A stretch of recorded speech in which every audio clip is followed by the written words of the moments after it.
ಐವರ್ನಾಡಿನ ರಕ್ಷಿತ್ ಎಂಬ ಯುವಕ ಕಳೆದ ಮಾರ್ಚ್ 15ರಂದು ಆತ್ಮಹತ್ಯೆಗೆ ಯತ್ನಿಸಿದ್ದು, ಸುಳ್ಯದ ಖಾಸಗಿ ಆಸ್ಪತ್ರೆಯಲ್ಲಿ ಚಿಕಿತ್ಸೆ ಪಡೆಯುತ್ತಿದ್ದು, ಆತನ ಯೋಗಕ್ಷೇಮ ವಿಚಾರಿಸಲು ಹಿಂದೂ ಮುಖಂಡರಾದ ಅರುಣ್ ಕುಮಾರ್ ಪುತಿಲ್ ರವರು ಇಂದು ತನ್ನ ಕಾರ್ಯಕರ್ತರೊಂದಿಗೆ ಆಸ್ಪತ್ರೆಗೆ ಭೇಟಿ ನೀಡಿದರು.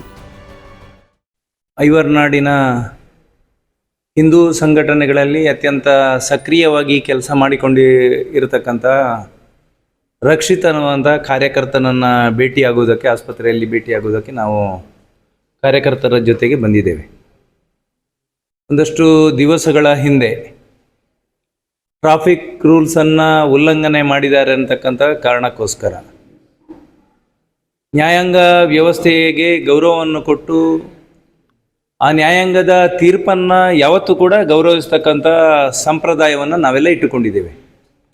ಆದರೆ ಇವತ್ತು ಪೊಲೀಸ್ ಅಧಿಕಾರಿಗಳು ವೈಯಕ್ತಿಕ ದ್ವೇಷವನ್ನು ಇಟ್ಟುಕೊಂಡು ಈ ರೀತಿ ಟ್ರಾಫಿಕ್ ರೂಲ್ಸನ್ನು ಉಲ್ಲಂಘನೆ ಮಾಡಿದ್ದಾರೆ ಅನ್ನತಕ್ಕಂಥ ಕಾರಣಕ್ಕೋಸ್ಕರ ಒಬ್ಬ ವ್ಯಕ್ತಿಯ ಚಾರಿತ್ರ್ಯವನ್ನು ಹರಣ ಮಾಡತಕ್ಕಂಥ ಮತ್ತು ಮಾನಸಿಕವಾಗಿ ಹಿಂಸೆ ಕೊಟ್ಟಿರ್ತಕ್ಕಂಥ ಕಾರಣವನ್ನು, ಆ ವ್ಯವಸ್ಥೆಯನ್ನು ನಾನು ಅತ್ಯಂತ ಕಟುವಾಗಿ ಖಂಡಿಸ್ತಾ ಇದ್ದೀನಿ.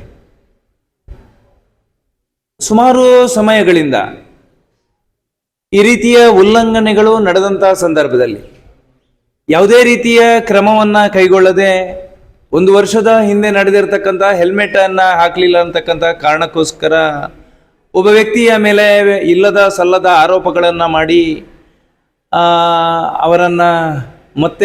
ಅವರನ್ನು ಠಾಣೆಗೆ ಕರೆಸಿ ಬೆದರಿಕೆ ಹಾಕತಕ್ಕಂಥ ಪ್ರಯತ್ನಗಳು, ಈ ರೀತಿಯ ಕಾರ್ಯಕರ್ತರ ಮಾನಸಿಕತೆಯನ್ನು ಕುಗ್ಗಿಸ್ತಕ್ಕಂಥ ಪ್ರಯತ್ನವನ್ನು ಇಲಾಖೆ ಮಾಡ್ತಾ ಇರುವಂಥದ್ದು ಅತ್ಯಂತ ಖಂಡನೀಯ ಅಂತ ಈ ಸಂದರ್ಭದಲ್ಲಿ ಉಲ್ಲೇಖ ಮಾಡ್ತೇನೆ. ಇವತ್ತು ಪೊಲೀಸ್ ಅಧಿಕಾರಿಗಳು ಜನಸ್ನೇಹಿಯಾಗಿ ಇದ್ದಿರತಕ್ಕಂಥ ಸಂದರ್ಭದಲ್ಲಿ ಯಾವುದೇ ಕಠಿಣ ಪರಿಸ್ಥಿತಿಯಲ್ಲಿಯೂ ಕೂಡ ಸಂದರ್ಭ ಮತ್ತು ಸನ್ನಿವೇಶಗಳನ್ನು ನಿಭಾಯಿಸತಕ್ಕಂಥ ನೂರಾರು ಸಂಗತಿಗಳನ್ನು ನಾವೆಲ್ಲ ಕಂಡಿದ್ದೇವೆ. ಆದರೆ ಇವತ್ತು ರಕ್ಷಿತ್ ಅನ್ನತಕ್ಕಂಥ ವ್ಯಕ್ತಿಯನ್ನು ಯಾವ ಕಾರಣಕ್ಕೋಸ್ಕರ ಈ ರೀತಿಯಾಗಿ ನಡೆಸಿಕೊಂಡಿದ್ದಾರೆ ಅನ್ನುವಂಥ ವ್ಯವಸ್ಥೆಯ ಹಿಂದೆ ನಾವು ಇನ್ನಷ್ಟು ಪರಿಶೀಲನೆಗಳನ್ನು ಮಾಡ್ತೇವೆ ಮತ್ತು ಮೇಲಾಧಿಕಾರಿಗಳನ್ನು ಸಂಪರ್ಕ ಮಾಡತಕ್ಕಂಥ ಪ್ರಯತ್ನವನ್ನು ಮಾಡ್ತೇವೆ. ನ್ಯಾಯಾಂಗ ವ್ಯವಸ್ಥೆಯಲ್ಲಿ ಕೊಟ್ಟಿರ್ತಕ್ಕಂಥ ತೀರ್ಮಾನವನ್ನು ನಾವು ಯಾವತ್ತೂ ಕೂಡ ತೀರ್ಪನ್ನು ನಾವು ಗೌರವಿಸ್ತೇವೆ.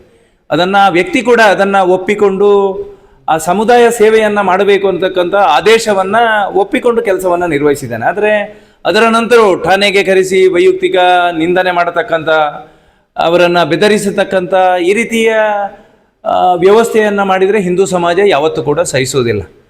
ಇವತ್ತು ಜನಪ್ರತಿನಿಧಿಗಳಿದ್ದಾರೆ, ಬೇರೆ ಬೇರೆ ಸಂಘಟನೆಯವರಿದ್ದಾರೆ, ಎಲ್ಲರೂ ಕೂಡ ಒಟ್ಟಾಗಿ ಈ ರೀತಿಯ ವ್ಯವಸ್ಥೆಗಳನ್ನು ಮುಂದಿನ ದಿವಸದಲ್ಲಿ ವೈಯಕ್ತಿಕ ವಿಚಾರವನ್ನಿಟ್ಟುಕೊಂಡು ಕಾರ್ಯಕರ್ತರನ್ನು ವಿನಾಕಾರಣ ದ್ವೇಷ ಮಾಡತಕ್ಕಂಥ, ಅವರ ಮೇಲೆ ವೈಯಕ್ತಿಕ ದ್ವೇಷವನ್ನು ಮಾಡತಕ್ಕಂಥ ವ್ಯವಸ್ಥೆಯನ್ನು ಮಾಡಿದರೆ ಖಂಡಿತ ಮುಂದಿನ ದಿವಸದಲ್ಲಿ ಹಿಂದೂ ಸಮಾಜ ಹೋರಾಟವನ್ನು ಮಾಡ್ತದೆ. ನಾವು ರಕ್ಷಿತ್ ಅವರ ಏನು ಆ ಘಟನೆ ನಡೆದಿದ್ದಾನೆ, ಅವರು ಇದರಿಂದ ಮನನೊಂದು ಬೇರೆ ಬೇರೆ ಸಂಗತಿಗಳ ಕಡೆಗೆ ಮುಖವನ್ನು ಮಾಡಿದ್ದಾರೆ.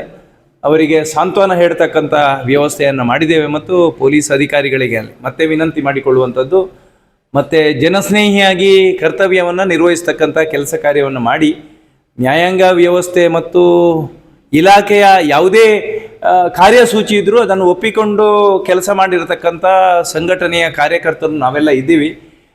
ನ್ಯಾಯಾಂಗ ವ್ಯವಸ್ಥೆ ಮತ್ತು ಇಲಾಖೆಯ ವಿಚಾರಗಳನ್ನು ವಿರುದ್ಧವಾಗಿ ಕೆಲಸ ಮಾಡತಕ್ಕಂಥ ವ್ಯವಸ್ಥೆ ಹಿಂದೆಯೂ ಆಗಲಿಲ್ಲ, ಮುಂದೆಯೂ ಆಗಲಿಲ್ಲ.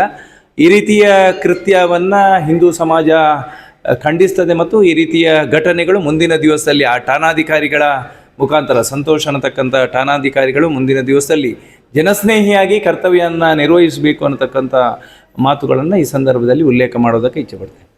ಈ ಸಂದರ್ಭದಲ್ಲಿ ಸಂಘಟನೆಯ ಪ್ರಮುಖರಾದ ನಿಕೇಶ್ ಬರಡ್ಕ, ಸುಧಾಕರ ಬೆಳ್ಳೂರು, ಮಹೇಶ್ ಉಗ್ರಾಣಿಮನೆ, ವರ್ಷಿತ್ ಚೊಕ್ಕಾಡಿ, ಮನೋಜ್ ಪೆರಾಜೆ, ಸ್ವಸ್ತಿ ಕರಂತೋಡು, ನಿತ್ಯಾನಂದ ಕುಡೆಂಬಿ, ಪುಷ್ಪಾಧರ ಕೊಡೆಂಕೇರಿ, ರಂಜಿತ್ ಪೂಜಾರಿ ಸುಳ್ಯ, ಸನತ್ ಚೊಕ್ಕಾಡಿ, ತನುಷ್ ಕೋಲ್ಚಾರು, ಚಿದಾನಂದ ಕಾವು, ಕೇಶವನಾಯ್ಕ ಕಾವು, ರವಿಪ್ರಸಾದ್ ರೈಕಾವು ಮತ್ತಿತರರು ಜೊತೆಯಲ್ಲಿದ್ದರು.